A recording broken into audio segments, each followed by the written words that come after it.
Tama na. Ano nangyari sa inyo? Lumabas lang naman ako dito para i-welcome si Gina. Pero sinugod niya ako. Talagang susugurin kita. Inasawa mo ang daddy ko in secret. I deserve to know! Tama na, Gina. Gina, masisisi mo ba ako? Ginawa mo ang lahat para pigilan ang kasal namin. Dapat lang talaga. You don't deserve my father. Gina, totoo ba yan? Tingnan mo, Robert. Inamin din niya. Gumagawa siya ng paraan para masira ang mga plano natin. Kunyari okay lang sa kanya, pero ayaw niya talaga matuloy ang kasal natin. Gina, totoo ba yung sinasabi niya?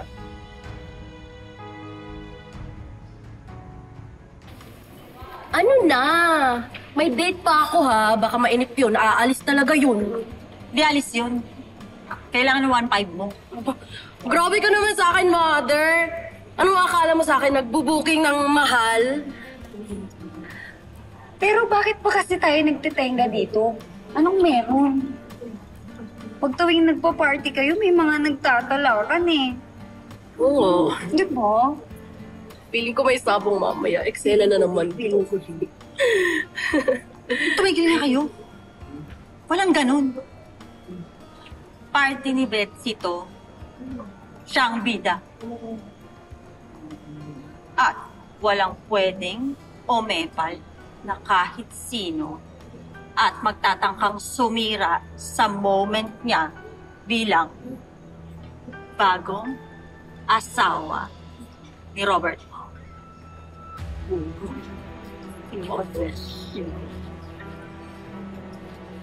All this time, I thought supportado mo kami.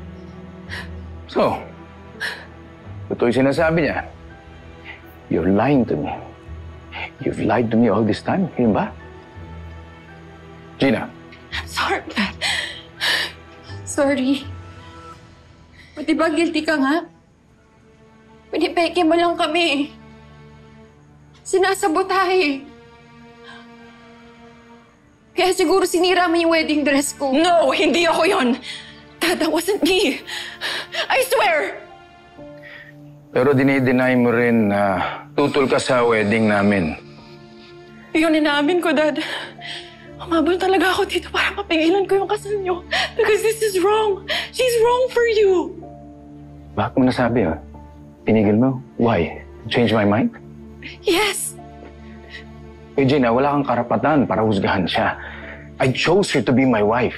You have to respect that. I would, Dad. Kung ibang babae lang yan. Kahit ako na magdala sa altar para sa'yo. But not Betsy. Masyado ko na siyang kilala. I know too much about her and she's not a good person. You don't deserve her. Di ko ito matatanggap. Bakit ba ang sama-sama ng tingin mo sa akin? Di ba kayo yung nag-traitor sa akin? Pero ako pa rin yung nagpatawad. Gusto ko lang naman yung magkaayos tayo eh. Kaya kita inimbita dito. Para bumawi sa'yo. Pero pati ba naman yun, minasama mo pa din? Inimbita mo ako dito para ipamukha sa akin na nakuha mo ang daddy ko. Baka nga. Gusto ko ipakita sa'yo na kasal na kami ni Robert. Pero Gina, masisisi mo ba ako? Pagkatapos ng lahat ng ginawa mo para pigilan ang kasal namin. Dahil hindi mo nga siya deserve. Ginagawa ko lahat to para protektahan ang daddy ko. Dad, if only you heard everything she was saying bago ka dumating dito. Oo, inaamin ko. May mga masama akong salita na nabitawan pero Gina, ikaw naman kasi yung nauna. Ginira mo ako kaya wala akong choice kundi ipagtanggol yung sarili ko. Pero dapat hindi ako nagpadala sa galit. Pasensya ka na. Tao lang naman ako.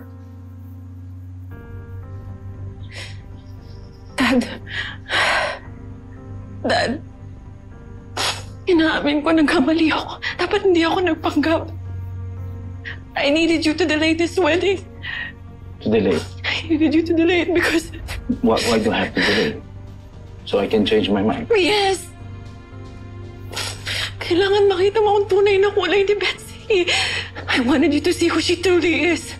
For her to reveal herself to you. Please. Dad, paniwalaan mo ko, please. Oo, naniniwala ako. Naniniwala ako sa'yo, Gina, na hanggang ngayon hindi mo pa rin tanggap si Betsy. Natutol ka sa aming kasal. Wala na tayong magagawa. Kasal na kami. Hindi ba pwedeng maging masaya ka na lang para sa amin? Just be happy for us. Excuse me, sir. Kailangan na po natin puntahan yung mga bisita. Kanina pa po sila naghihintay.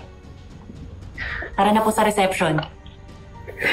Gina, this is our wedding day. Siyempre, gusto kitang makasama. Gusto ko kasama yung anak ko sa araw na to.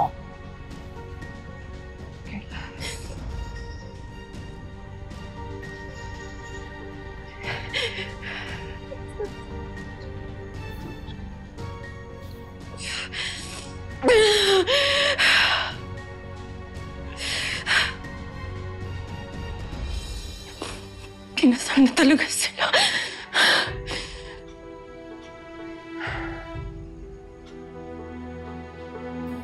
Di na natin mababago yun. Pabayaan na lang natin sila. Nanamay na tayo. No. Si Daddy.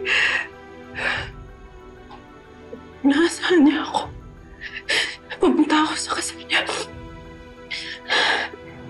Mahal. Mahal, hindi na. Pahihirapan mo lang yung sarili mo. Umalis na tayo dito. Halika na. Sige na. Tama na.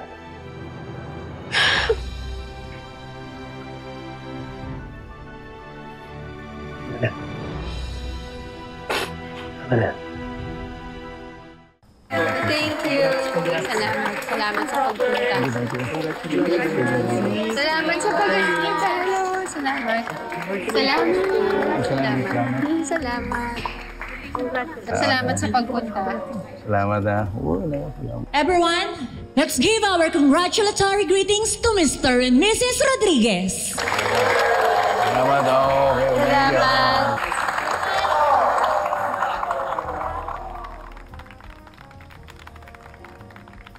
May we have our newlywed here in front. Ito tayo.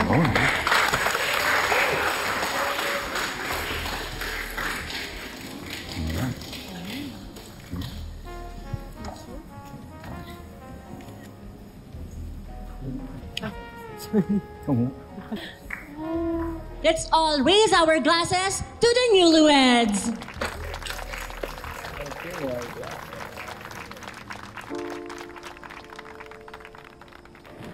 Okay.